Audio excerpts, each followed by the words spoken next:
প্রিয় শিক্ষার্থীরা, আজ আমরা বর্গমূলে একটা দুর্দান্ত টেকনিক শিখব।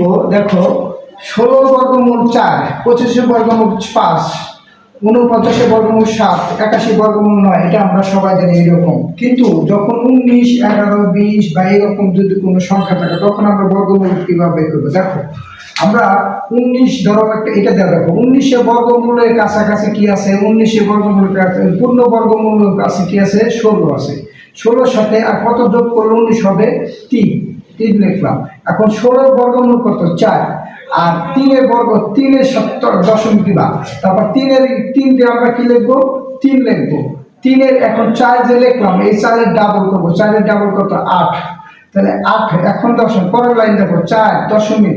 এখন এই 30-কে, এটা মনে মনে ধরো 30-কে আমি 8 দ্বারা ভাগ দিলে কত হতো?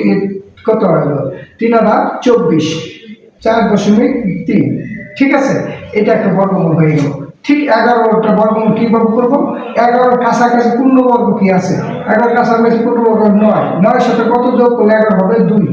এখন 2, 9 বর্গমূল করো, বর্গমূল হচ্ছে কত? 3 আর দশমিক। এখন এই যে 2 লিখলাম, এই 3 ডাবল লিখবো নিচে। তাহলে 3 ডাবল কত? 6। এখন 3 দশমিক, এখানে মনে মনে শূন্য ধরো, 20-কে যদি আমি 6 দিয়ে ভাগ করি তাহলে কত? 3.3।